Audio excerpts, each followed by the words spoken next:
사무엘하 12장 사무엘하 12장 15절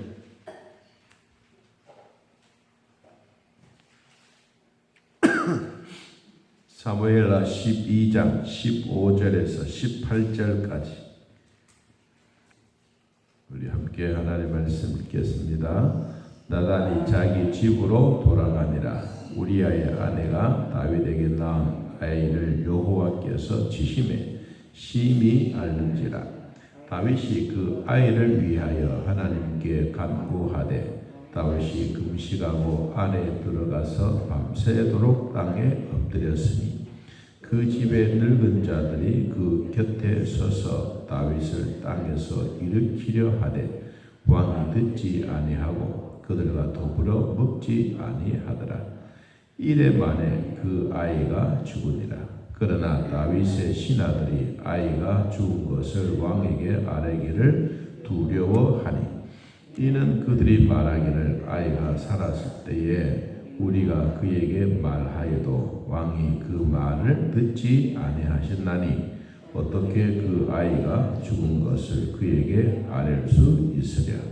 왕이 상심하시도다 함이라. 아멘.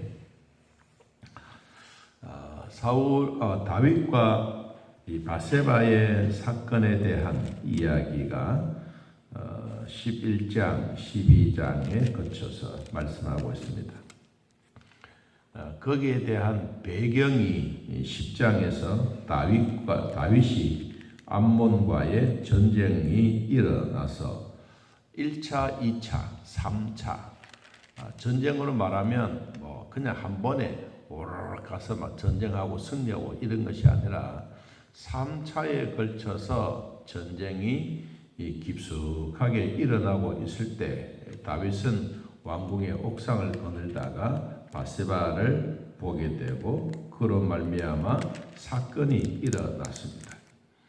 이때 선지자가 계시는데 나단 선지자였습니다. 나단 선지자는 다윗 왕에게 찾아가서 되어진 사건에 대해서 한 가지 이야기를 하면서 12장 9절 말씀에 보면 12장 9절 그러한데 어찌하여 내가 여호와의 말씀을 뭐했습니까? 업신여기고 나 보기에 악을 행하였느냐. 10절 봅니다. 이제 네가 나를 업신여기고 햇사람 우리아의 아내를 빼앗아 내 아내로 삼았다. 이 업신여기다. 하나님의 말씀을 업신여기고 나단 선지자가 와서 하나님의 말씀을 이야기했는데도 업신여기는 결과 10절 끝부분에 칼이 내 집에서 영원토록 떠나지 아니하리라. 칼이 떠나가지 않는다. 이 전쟁만 아니고 하나님의 징계에 대한 이야기를 하고 있습니다. 그럴 때 다윗이 나단 선지자를 향하여 어디에 왕에게 선지자가 까부느냐 막 이렇게 혼을 낼 수도 있어요.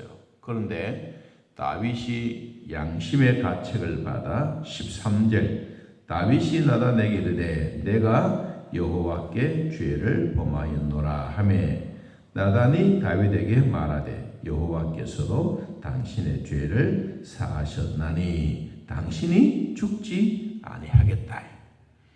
이 죄 용서 받는 것은 하나님이 주셨던 은총의 기회입니다.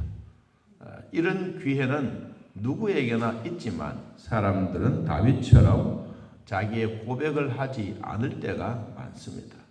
여러분, 죄는 가지고 있으면 실제로는 무게가 없습니다. 체면도 없고. 그런데 죄의 무게는 양심의 가책이 있고 성령이 임하면 죄의 무게는 엄청나게 무겁습니다. 예수님이 죄가 있어서 십자가를 졌습니까? 그 무거운 십자가를 주님이 어깨에 메고 온 인류의 죄를 다 가지고 가셨습니다.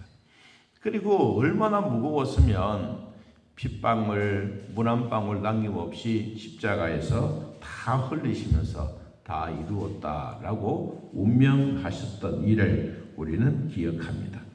자, 다윗에게 이러한 일로 말미암아 14절 끝부분에 당신이 낳은 아이가 반드시 죽으리이다. 그 이야기를 전하고 나단 선지자는 집으로 돌아갔다라고 말하고 있습니다. 자, 이제 12장 15절 중반 부분에 우리아의 아내가 다윗에게 낳은 아이가 여호와께서 뭐했다? 치셨다. 그래서 심히 앓는지라.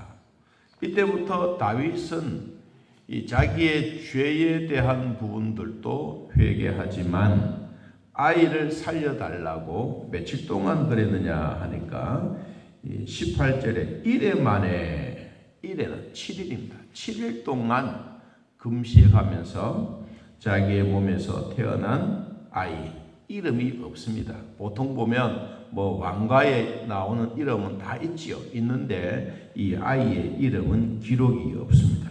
밤새도록 금식하면서 하나님께 간구했다. 16절에서 말하고 있습니다. 그러니까 그 주변에 있던 늙은 자들, 숙모들, 숙부들 이런 분들이 가서 왕이여 이제 일어나서 금식을 푸시고 이제 음식을 드십시오 라고 이야기를 합니다. 그래도 다윗은 아니다, 내가 해야 할 일을 하겠노라 하고 이야기를 하죠. 그런데 오늘 읽었던 본문에처럼 이 아이가 7일 만에 죽고 말았습니다. 다윗이 신하들이 수군수군 하는 것을 듣고 그리고 눈으로 보고 아이가 죽은 것을 깨달았습니다. 그리고 신하들에게 물었습니다. 아이가 죽었느냐라고 물었죠. 그랬더니 대답했습니다. 죽었습니다.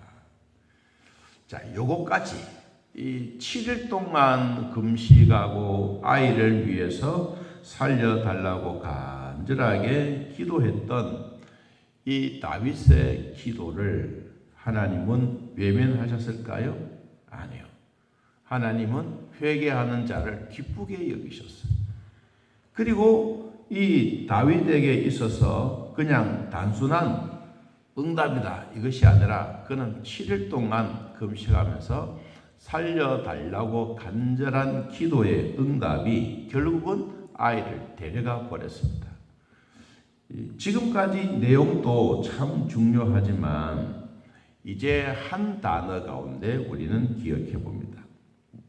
아이가 죽었을 때 기쁘다라고 표현할 사람이 누가 있겠어요? 아무도 없어요.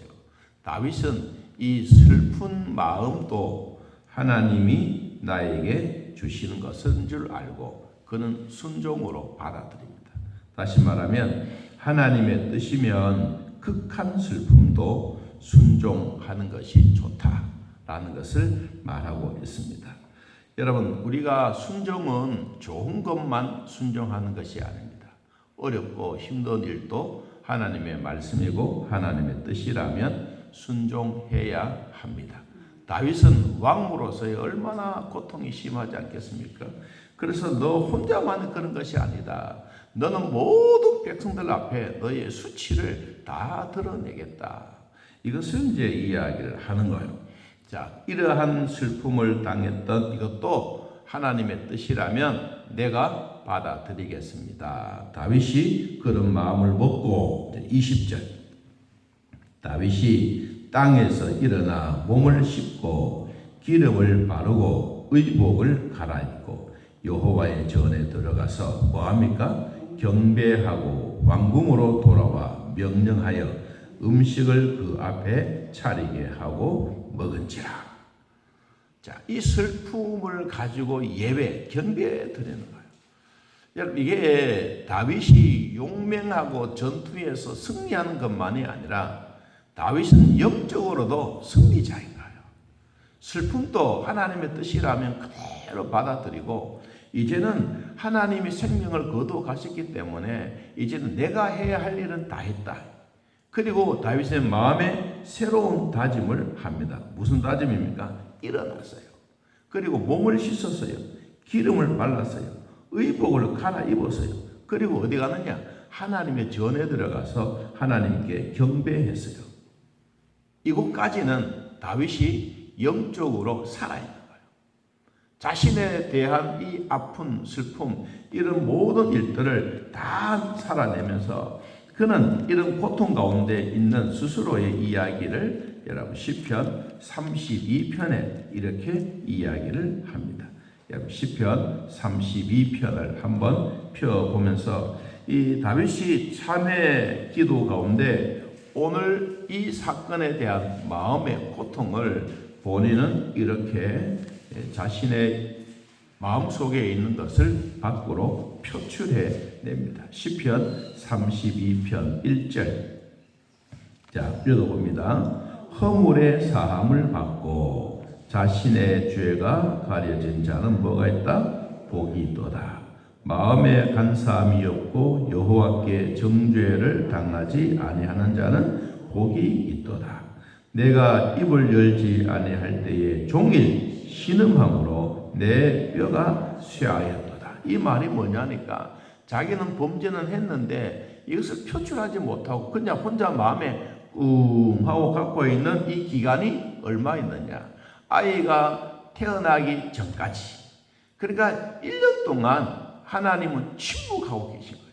그렇다고 해서 다윗을 나쁜 놈, 너 전쟁에서 죽어 이렇게 말하지 아니하고 하나님은 그 1년의 기간 동안 침묵을 하고 있었는데 그 마음의 표현은 뭐냐? 내 입을 열지 아니할 때에 종일 피를 신음함으로 내 뼈가 쇠하여질 만큼 다윗의 마음에는 무거웠던 거예요. 4절 주의 손이 주야로 나를 누르시오니 내 진액이 빠져서 여름 가뭄에 마름같이 되었습니다. 이 말은 뭐예요? 살이 자꾸 빠지고 뼈만 앙상할 만큼 1년 동안 마음의 고통이 이루 말할 수 없는 거예요. 5절 내가 이르기를 내 허물을 여호와께 자백하리라 하고 주께 내 죄를 아뢰고 내 죄악을 숨기지 아니하였더니 고 주께서 내 죄악을 뭐하셨다? 사해 주셨다. 입에서 한번 말하고 선지자가 와서 툭 말을 할 때 내가 범죄했습니다. 자기의 입으로 고백하는 것. 6절 이로 말미암아 모든 경건한 자는 주를 만날 기회를 얻어서 주께 기도할지라 진실로 홍수가 범람할지라도 그에게 미치지. 어마어마한 이야기입니다. 자신이 회개하고 나니까 모든 상황이 처음에는 자기 뼈가 쇠해지고 뼈가 마르고 살이 떨어져 나가고 양심의 가책을 받아 힘들었는데 막상 죄사함을 받고 나니까 모든 기회가 홍수가 오고 불이 와도 내 주변에 미치지 아니하는 이런 은혜가 있더라. 7절 주는 나의 은신처이오니 환난에서 나를 보호하시고 구원의 노래로 나를 부르시리다. 내가 내 갈 길을 가르쳐 보이고 너를 주목하여 훈계하리로다. 너희는 무지한 말이나 노새같이 되지 말지어다. 그것은 제갈과 굴레로 단속하지 아니하면 너희에게 가까이 가지 아니하리라. 악인에게는 많은 슬픔이 있으나 여호와를 신뢰하는 자에게는 인자심이 두루리로다. 너희 의인들아 여호와를 기뻐하며 즐거워할지어다. 마음이 정직한 너희들아 다 즐거이 외칠지어다. 다윗의 마음속에 감사함으로 끝이 나는 마음의 고통, 살이 빠지고 힘들었던 삶에서 회개가 별것 아닌 것 같이 여겼지만 이 성령을 통해서 마음에 회개한 마음이 딱 일어나니까 그 다음부터는 모든 문제들이 시원하게 풀려지는 거예요. 여러분 회개는 우리에게 무거운 것입니다. 내놓기 전에는 정말로 십자가보다 더 무겁습니다. 그런데 내어놓고 나면 가볍습니다. 하나님의 은혜는 바로 이런 것입니다. 자, 다시 본문으로 돌아가서 왕궁으로 돌아왔습니다. 그리고 음식을 차리라. 음식을 먹고 이제 정신을 차립니다. 신하가 이렇게 묻습니다. 21절 아이가 살았을 때는 그를 위하여 금식하고 우시더니 죽은 후에는 일어나서 잡수시는 이 일이 어찌 그렇습니까? 왕은 어찌 사람이 그렇습니까? 그러니까 말합니다. 22절 아이가 살았을 때에 내가 금식하고 운 것은 혹시 누가 여호와께서 나를 불쌍히 여기시고 아이를 살려주실는지 누가 알겠느냐? 나는 그런 마음으로 했다. 그러나 23절 지금은 죽었으니 내가 어찌 금식하랴? 내가 다시 돌아오게 할 수 있느냐?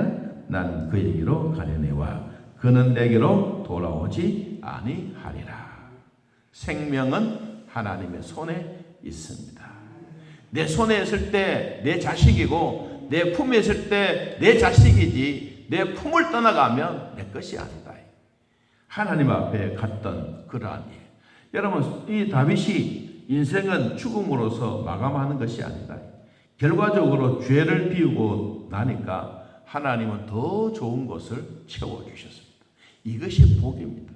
여러분 회개는 나쁜 놈 이것만 아는 거예요. 회개는 하나님 앞에 우리에게 주시는 큰 복입니다. 내가 갖고 있는 것을 비우면 하나님은 좋은 것으로 채워주십니다. 자, 아이 때문에 고생하고 힘들었던 이것을 이제 하나님은 다시 24절에 바세바를 위로해 주었습니다. 그리고 그에게 동침하고 낳았던 아들이 솔로몬입니다. 자, 24절 끝부분에 여호와께서 그를 사랑하셨다라는 뜻입니다. 하나님이 사랑하셨다. 자, 말씀을 정리하겠습니다. 우리는 무거운 짐이 있습니다. 누구에게나.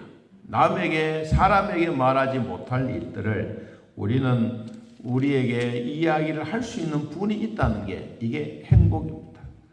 여러분, 남에게 말하지 못하고 가지고 있는 말을 수다를 좀 떨고 싶은데 사람이기 때문에 내어놓으면 이게 또 말썽거리가 되고 큰 문제가 되니까 속닥속닥 하나님.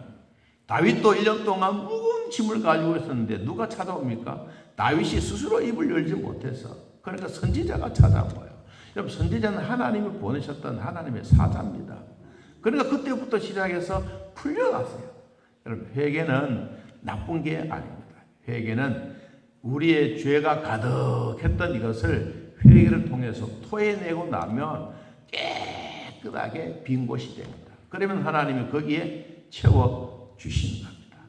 여러분, 우리의 삶에도 하나님이 채워주시는 복이 늘 함께하기를 예수님의 이름으로 기도합니다. 우리 아버지, 오늘도 거룩한 주일 허락해 주시고 하나님의 말씀을 업신여기지 아니하고 하나님의 말씀은 살아있고 운동력 있는 말씀으로 받아 오늘도 주 안에서 승리자가 되어 주변의 모든 사람들에게 믿음의 큰 귀감이 되고 본이 되도록 은혜를 베풀어 주옵소서. 특별히 우리가 믿는 하나님을 우리 자녀들에게도 큰 본이 되도록 믿음의 대를 이어가는 믿음의 바톤을 떠들어 버리지 아니하고 잘 연결해 주는 믿음의 삶이 되도록 하나님 아버지 은혜를 베풀어 주옵소서.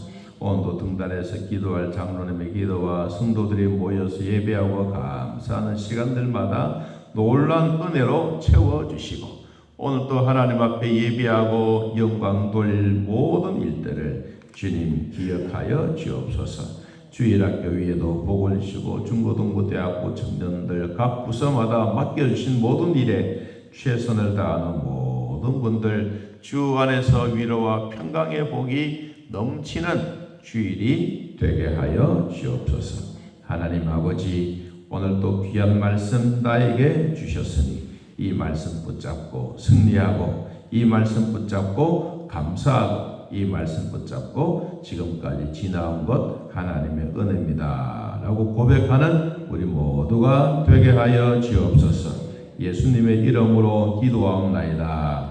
아멘. 하늘에 계신 우리 아버지여, 이름이 거룩히 여김을 받으시오며 나라의 임하옵시며 뜻이 하늘에서 이루어진 것 같이 땅에서도 이루어지이다. 오늘날 우리에게 일용할 양식을 주옵시고 우리가 우리에게 죄진 자를 사하여 준 것 같이 우리 죄를 사하여 주옵시고 우리를 시험에 들게 하지 마옵시고 다음 악에서 구하옵소서. 내 나라와 권세와 영광의 아버지께 영원히